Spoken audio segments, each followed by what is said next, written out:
Assalamualaikum warahmatullahi wabarakatuh. Perkenalkan, nama saya Ika Rizky Amalia dengan NIM 252101404054 dari kelas D4 PGMI. Yang pertama, saya akan menjelaskan pengertian pendidikan Islam. Pendidikan Islam merupakan suatu proses pembinaan dan pengembangan seluruh potensi manusia yang dilakukan secara sadar dan terencana berdasarkan ajaran Islam. Pendidikan ini tidak hanya berfokus pada aspek intelektual saja, tetapi juga mencakup pembentukan akhlak, moral, dan spiritual. Tujuan utama pendidikan Islam adalah membentuk manusia yang beriman, bertakwa, berilmu, serta mampu mengamalkan ajaran Islam dalam kehidupan sehari-hari. Dalam pelaksanaannya, pendidikan Islam mencakup 3 aspek utama, yaitu tarbiyah atau pembinaan, taklim atau pemberian ilmu, dan takdib atau pembentukan adab. Ketiga aspek ini menunjukkan bahwa pendidikan Islam memiliki cakupan yang luas, tidak hanya mengajarkan ilmu pengetahuan, tapi juga membentuk karakter dan kepribadian manusia secara menyeluruh. Pendidikan Islam dapat diperoleh melalui berbagai jalur, yaitu pendidikan formal seperti sekolah dan madrasah, pendidikan non-formal seperti pengajian dan majelis taklim, serta pendidikan informal dalam lingkungan keluarga. Keluarga menjadi tempat pertama dalam menanamkan nilai-nilai keislaman yang kemudian dilanjutkan oleh lembaga pendidikan dan masyarakat. Di era modern, pendidikan Islam terus berkembang dengan mengintegrasikan ilmu agama dan ilmu umum. Hal ini bertujuan agar peserta didik tidak hanya memiliki pengetahuan keagamaan, tetapi juga memiliki keterampilan dan kemampuan untuk bersaing dalam kehidupan sosial dan kerja. Selanjutnya, pengertian mobilitas sosial. Mobilitas sosial adalah perpindahan status atau kedudukan seorang atau kelompok dalam struktur sosial masyarakat. Perpindahan ini dapat berupa peningkatan maupun penurunan status sosial. Mobilitas sosial menunjukkan bahwa masyarakat bersifat dinamis dan terbuka terhadap perubahan. Mobilitas sosial dibedakan menjadi 2 jenis, yaitu mobilitas vertikal dan mobilitas horizontal. Mobilitas vertikal adalah perpindahan status yang menyebabkan naik atau turunnya kedudukan seorang, seperti kenaikan jabatan atau kehilangan pekerjaan. Sedangkan mobilitas horizontal adalah perpindahan yang tidak mengubah derajat status, misalnya pindah pekerjaan dengan posisi yang sama. Terjadinya mobilitas sosial dipengaruhi oleh berbagai faktor seperti pendidikan, kondisi ekonomi, keterampilan, kesempatan kerja, dan lingkungan sosial. Dari berbagai faktor tersebut, pendidikan menjadi faktor yang paling penting karena melalui pendidikan seorang dapat meningkatkan kualitas diri dan memperoleh peluang hidup yang lebih baik. Mobilitas sosial memiliki dampak positif dan negatif. Dampak positifnya adalah meningkatkan motivasi untuk maju, memperbaiki taraf hidup, serta mendorong perubahan sosial ke arah yang lebih baik. Sedangkan dampak negatifnya dapat berupa persaingan tidak sehat, konflik sosial, kecemburuan sosial, serta tekanan psikologis. Mobilitas sosial tidak terjadi begitu saja, tetapi dipengaruhi dari berbagai faktor yang saling berkaitan. Faktor-faktor ini bisa menjadi pendorong maupun penghambat seseorang dalam meningkatkan status sosialnya. Yang pertama, pendidikan. Faktor yang paling utama adalah pendidikan. Pendidikan memberikan ilmu pengetahuan, keterampilan, dan pengalaman. Semakin tinggi pendidikan seorang, maka semakin besar peluangnya untuk mendapatkan pekerjaan yang baik, memperoleh penghasilan tinggi, dan meningkatkan status sosial. Misalnya, seseorang yang memiliki pendidikan tinggi biasanya lebih mudah mendapatkan pekerjaan dibandingkan yang tidak sekolah. Karena itu, pendidikan sering disebut sebagai jalan utama mobilitas sosial. Yang kedua, keadaan ekonomi keluarga. Faktor kedua adalah kondisi ekonomi keluarga. Keluarga yang memiliki ekonomi baik biasanya dapat menyediakan fasilitas pendidikan, lingkungan belajar yang nyaman, dan peluang yang lebih luas. Sebaiknya, keterbatasan ekonomi dapat menjadi hambatan, seperti sulit melanjutkan sekolah, kurangnya fasilitas belajar. Namun, dengan kerja keras dan tekad, seorang tetap bisa mengalami mobilitas sosial meskipun berasal dari keluarga sederhana. Yang ketiga, kemampuan dan keterampilan individu. Setiap orang memiliki kemampuan yang berbeda-beda. Kemampuan seperti kecerdasan, kreativitas, keterampilan khusus sangat berpengaruh dalam menentukan keberhasilan seseorang. Di era sekarang, keterampilan seperti komunikasi, teknologi, dan kreativitas menjadi nilai tambah yang sangat penting untuk meningkatkan peluang mobilitas sosial. Yang keempat, kesempatan kerja. Kesempatan kerja juga sangat menentukan mobilitas sosial. Jika lapangan pekerjaan tersedia luas, maka masyarakat memiliki peluang besar untuk mendapatkan pekerjaan, meningkatkan pendapatan, dan memperbaiki taraf hidup. Sebaliknya, jika lapangan kerja terbatas, maka mobilitas sosial akan terhambat meskipun seorang memiliki kemampuan. Yang kelima, lingkungan sosial.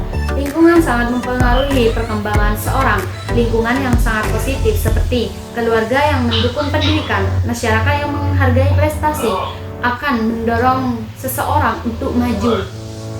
Sebaliknya, lingkungan yang kurang mendukung bisa menurunkan semangat belajar, bahkan menghambat perkembangan diri. Yang keenam, kebijakan pemerintah. Pemerintah memiliki peran penting dalam membuka peluang mobilitas sosial. Contohnya, program beasiswa, bantuan pendidikan, pelatihan kerja, pembangunan ekonomi, kebijakan yang baik akan membantu masyarakat meningkatkan kualitas hidupnya. Yang ketujuh, jaringan sosial atau relasi. Relasi atau jaringan pertemanan juga berpengaruh besar. Seorang yang memiliki banyak koneksi biasanya lebih mudah mendapatkan informasi pekerjaan, peluang usaha, dan dukungan dalam karir. Jaringan sosial ini sering menjadi salah satu faktor penting dalam keberhasilan seseorang. Yang kedelapan, motivasi dan usaha individu. Faktor internal seperti motivasi juga sangat penting. Seorang yang memiliki semangat tinggi, tidak mudah menyerah, dan mau bekerja keras akan lebih mudah mencapai kesuksesan. Sebaliknya, kurangnya motivasi dapat menjadi penghambat mobilitas sosial. Yang kesembilan, budaya dan nilai dalam masyarakat. Budaya juga mempengaruhi mobilitas sosial. Masyarakat yang menghargai pendidikan, menghargai kerja keras, akan lebih terbuka terhadap perubahan status sosial. Sedangkan masyarakat yang terlalu kaku atau tertutup biasanya lebih sulit mengalami mobilitas sosial. Yang ke-10, perkembangan teknologi dan zaman. Di era modern, teknologi juga menjadi faktor penting. Dengan teknologi seorang bisa belajar secara online, buka usaha digital, mendapatkan peluang kerja baru. Hal ini membuat mobilitas sosial semakin terbuka luas. Dari berbagai faktor tersebut dapat disimpulkan bahwa mobilitas sosial dipengaruhi oleh faktor internal dan eksternal. Namun, pendidikan tetap menjadi faktor yang paling dominan karena melalui pendidikan seorang memperoleh bakat utama untuk mengubah hidupnya. Berikut ini dampak-dampak yang sangat penting untuk dipahami agar mobilitas sosial bisa memberikan manfaat yang maksimal. Yang pertama, dampak positif. Dampak positif yaitu yang pertama, mobilitas sosial dapat mendorong seorang untuk lebih maju. Adanya kesempatan untuk naik status sosial membuat seseorang lebih semangat untuk belajar, bekerja keras, dan meningkatkan prestasi. Orang akan berlomba-lomba memperbaiki dirinya agar mendapatkan kehidupan yang lebih baik. Yang kedua, mobilitas sosial dapat meningkatkan taraf hidup masyarakat. Seorang yang berhasil naik status sosial biasanya akan mendapatkan pekerjaan lebih baik, penghasilan lebih tinggi, dan kehidupan yang lebih layak. Hal ini juga berdampak pada kesejahteraan keluarga, seperti pendidikan anak dan kesehatan. Ketiga, mobilitas sosial dapat memperluas wawasan dan pengalaman. Ketika seorang berpindah ke lingkungan baru, ia akan bertemu dengan budaya baru, cara berpikir yang berbeda, dan pengalaman hidup yang lebih luas. Ini membuat seorang menjadi lebih terbuka dan mudah beradaptasi. Yang keempat, mobilitas sosial dapat mendorong perubahan sosial yang lebih maju. Masyarakat akan lebih menghargai kemampuan pendidikan dan prestasi dibandingkan hanya berdasarkan keturunan. Hal ini membuat masyarakat menjadi lebih modern dan kompetitif. Yang kelima, mobilitas sosial dapat meningkatkan integrasi sosial. Ketika seorang masuk ke kelompok sosial baru, ia akan belajar menyesuaikan diri dengan norma dan aturan yang ada. Proses ini bisa mempererat hubungan antara masyarakat. Yang keenam, mobilitas sosial juga dapat membuka peluang baru, misalnya peluang usaha, relasi, atau jaringan baru, dan kesempatan berkembang ini sangat penting untuk kemajuan individu maupun masyarakat. Berikut dampak negatif mobilitas sosial.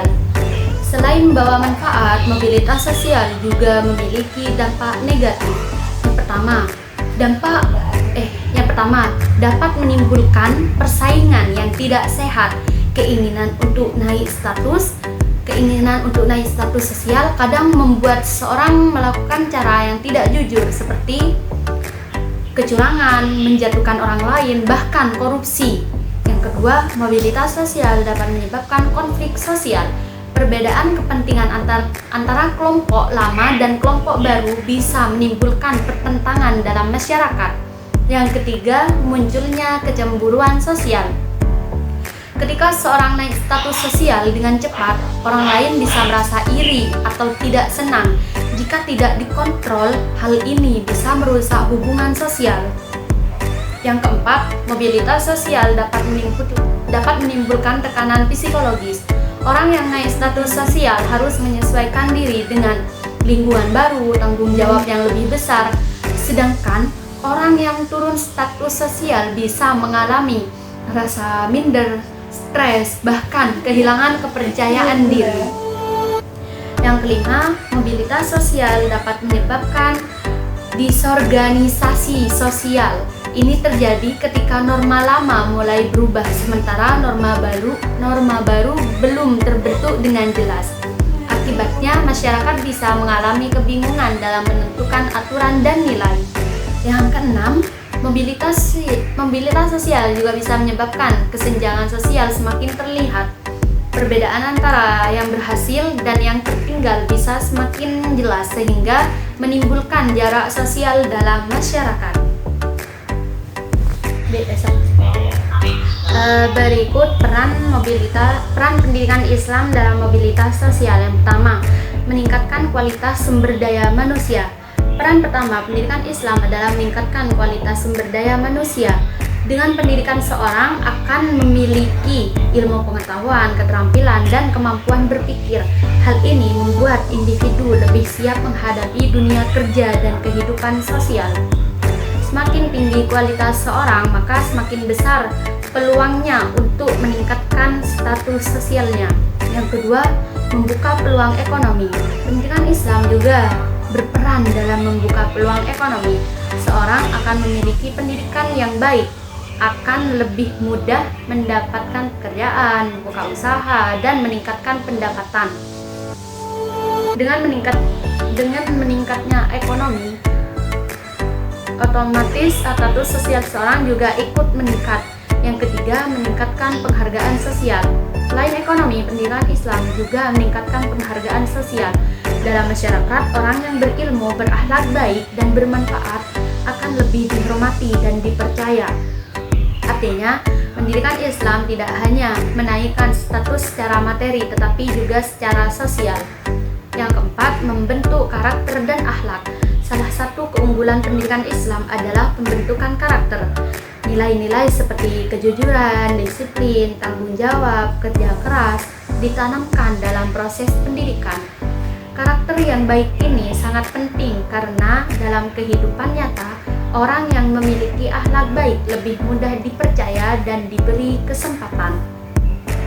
Yang kelima, membuka akses kesempatan yang lebih luas. Pendidikan Islam juga membuka akses yang lebih luas bagi individu. Melalui lembaga seperti pesantren, madrasah, perguruan tinggi Islam, seorang bisa mendapatkan jaringan pertemanan, pengalaman, dan peluang baru. Hal ini sangat membantu dalam proses mobilitas sosial. Yang keenam, Mendorong perubahan sosial. Pendidikan Islam tidak hanya berdampak pada individu, tetapi juga pada masyarakat. Orang yang berpendidikan akan membawa perubahan, meningkatkan kesadaran sosial, dan memperbaiki kondisi lingkungan. Dengan demikian, pendidikan Islam menjadi motor perubahan sosial yang positif. Yang ketujuh, mengurangi kesenjangan sosial.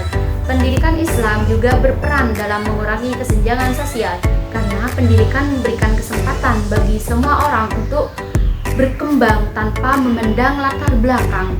Dengan adanya pendidikan yang merata, masyarakat memiliki peluang yang sama untuk meningkatkan status sosialnya.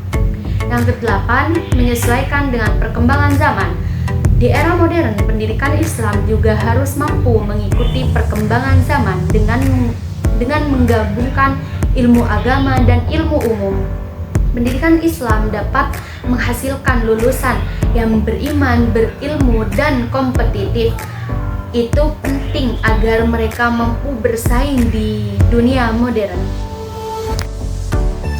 Berdasarkan pembahasan yang telah dijelaskan, dapat disimpulkan bahwa pendidikan Islam dan mobilitas sosial memiliki hubungan yang sangat erat dalam kehidupan masyarakat.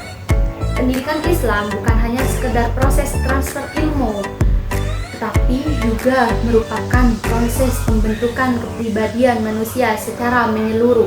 Melalui pendidikan Islam, seorang dibimbing untuk menjadi individu yang beriman, berilmu, dan berakhlak mulia. Sementara itu, mobilitas sosial merupakan proses perpindahan status sosial seseorang, baik mengalami kenaikan maupun penurunan. Mobilitas sosial menunjukkan bahwa masyarakat bersifat dinamis dan memberikan kesempatan bagi setiap individu untuk memperbaiki kehidupannya. Dalam hal ini, pendidikan Islam berperan sebagai salah satu sarana utama dalam terjadinya mobilitas sosial. Melalui pendidikan, seorang dapat meningkatkan kualitas diri, memperoleh pekerjaan yang lebih baik, serta mencapai kedudukan yang lebih tinggi dalam masyarakat. Selain itu, pendidikan Islam tidak hanya meningkatkan status ekonomi, tetapi juga meningkatkan penghargaan sosial. Individu yang memiliki ilmu dan akhlak yang baik akan lebih dihormati dan dipercaya dalam kehidupan sosial. Namun, mobilitas sosial juga memiliki dampak positif dan negatif. Oleh karena itu, diperlukan nilai-nilai seperti kejujuran, kerja keras, dan tanggung jawab agar mobilitas sosial dapat memberikan manfaat yang optimal. Dengan demikian, dapat disimpulkan bahwa pendidikan Islam memiliki peran yang sangat penting dalam menciptakan perubahan sosial yang lebih baik. Pendidikan Islam menjadi jalan bagi individu meningkatkan kualitas hidup sekaligus membangun masyarakat yang lebih maju, adil, dan bermoral. Cukup sekian video penjelasan dari saya, kurang lebihnya mohon maaf. Assalamualaikum warahmatullahi wabarakatuh.